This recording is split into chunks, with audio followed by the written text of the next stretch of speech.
Good afternoon, everyone. Hope you are well. Coming live from the Sukkah. We are learning today in memory of Katan Bat Yehuda Menashe, Nesem Ben Yisrael Chai Hey, Masha Bashmo, Sher Ben Yomen Ben Melech, Mason Avram Ben Moshe Silverman. Wishing each and every one of their respective families long life and only smachot, only simchas in the years ahead.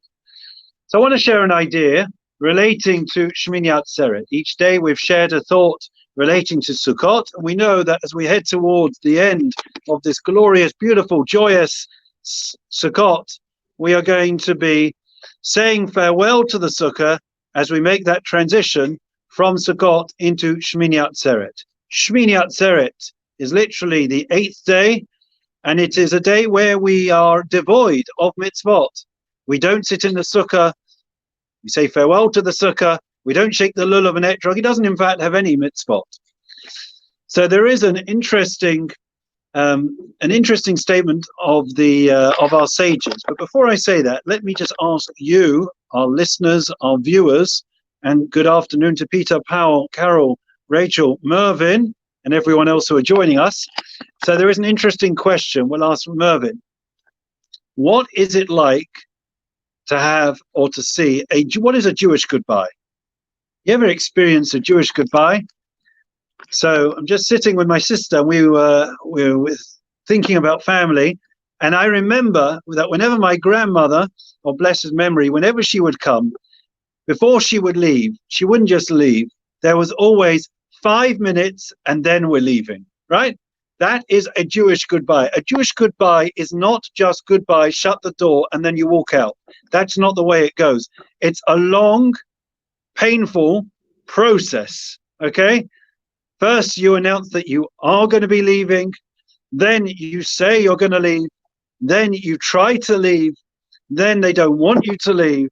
Then you're sitting by the door. Then you forget your umbrella or your coat. And eventually, you're on the doorstep. And by that stage, the host really is ready to shut the door in your face because it's been going on for half an hour. There's nothing quite like a Jewish goodbye.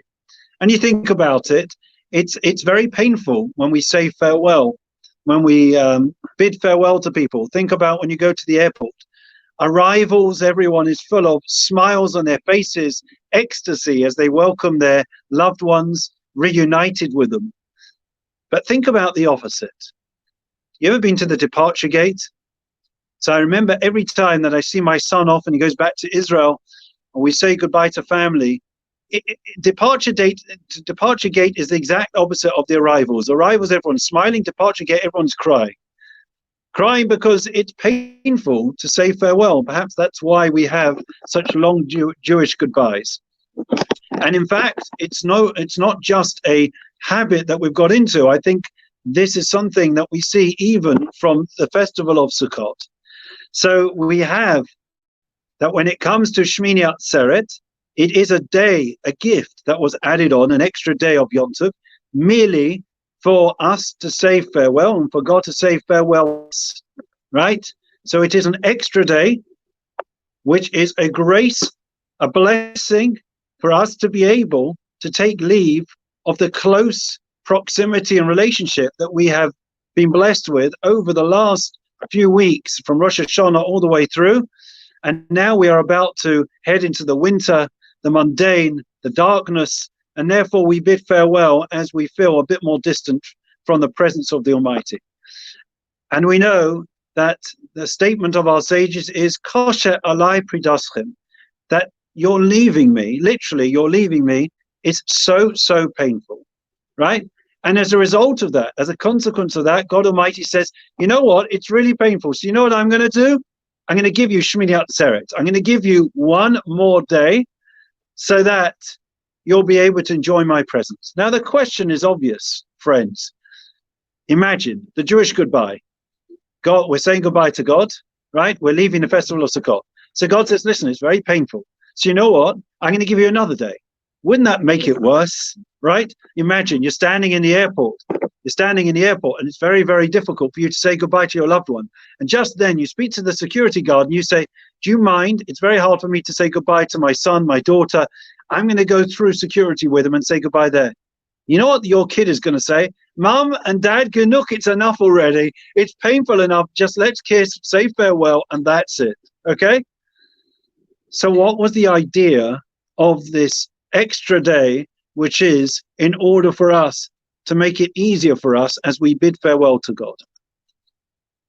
And our sages tell us a fascinating point, that the idea is for us to be able to consolidate and to integrate the lessons that we have learned, the lessons of the close relationship that we have with God, our commitment and devotion and dedication to mitzvot, and the idea that when it comes to service between us and God, we are also cognizant of the sensitivity and caring nature that we have, or we should have, towards our fellow Jews. And therefore, one of the allusions in this phrase, Kasher alai pridaschem, that God says, it's difficult for me, your separation, your departure. It can also mean not just our departure from God, but our departure, our separation from other people. In other words, what we are being told is it is what is difficult for God. It is difficult for God when we have been together with all the Jews, with all the Jewish people, symbolized by the lulav and etrog, the adassim and the arabas, the four species representing the four types of Jews. And we've had guests in whatever shape or form in a normal year. And even this year, we've been able to feel the palpable warmth of the festival of Sukkot, the warmth of the Jewish people. And now we're leaving. God says to me, it's difficult for me to think about you leaving and creating a distance and separation, not just between me and you, but between you and your fellow human being, between you and your fellow Jew. Kasher alai pridaschem, separation, division, is something that is so painful to me. I love all my children. You can have a beautiful esrog, but an esrog on its own, which represents the Talmud Chacham, who's got a beautiful smell and a beautiful taste, is worthless without the lulav. And you can have a lulav, but if you don't have the willow and you don't have the myrtle, if you don't have the good deeds and you just have the learning, or you have the learning, you don't have the good deeds, it's meaningless. It is only when we are able to stay bound one to another, when we feel the connection, when we feel the achdut, the unity, that sense of cohesion, that sense of responsibility and belonging between us and our fellow Jews, then, God says, then you'll be able to journey on and you'll feel my presence. And that is the message, friends, that I want to share with you.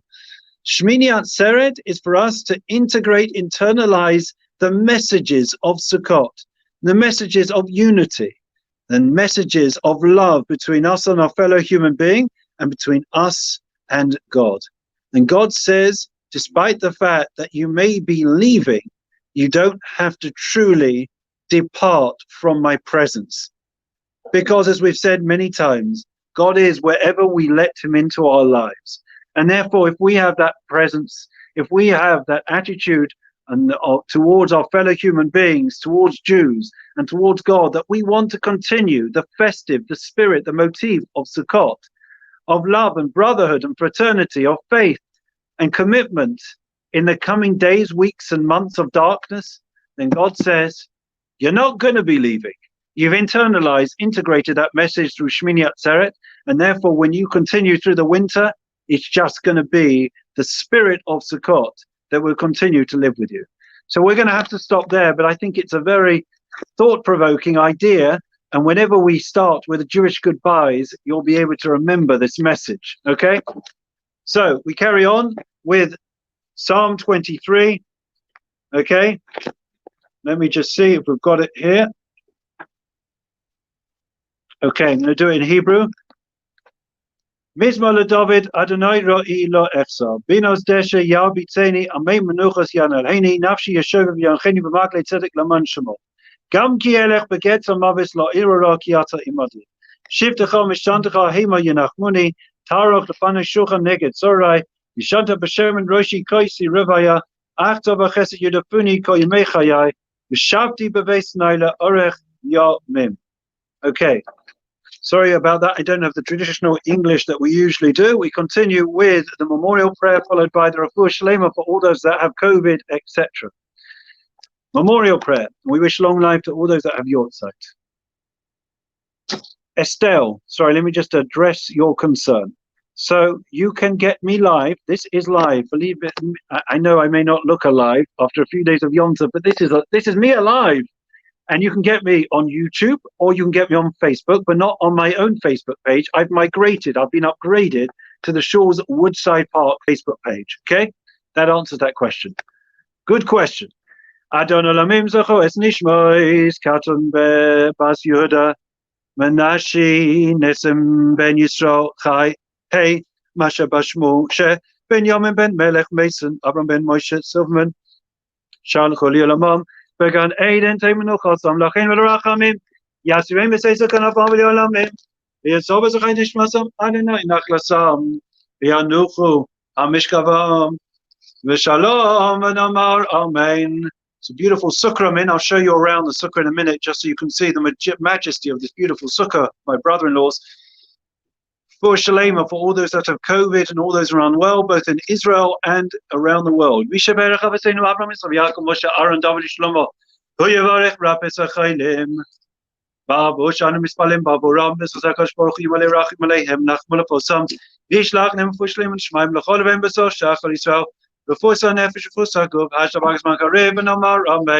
Now to show you lastly the beautiful sukkah, since you deserve a beautiful view of the sukkah. Look at that. Isn't that magnificent? Magnificent. Beautiful, beautiful, beautiful. No sauna, no jacuzzi, but certainly one of the best sukkahs we've seen. I think you'll agree with me. Beautiful, beautiful, beautiful. Absolutely fantastic. A masterpiece every year by my brother-in-law. Anyways, we wish everyone well. Our numbers are up. Keep learning, keep growing. And please God, I think I'm on an outing tomorrow. So wherever we are, we'll be able to keep up 12 o'clock. Pray and learn at midday. Take care. Have a great day. Keep safe, keep well. We'll see you very soon. All the best.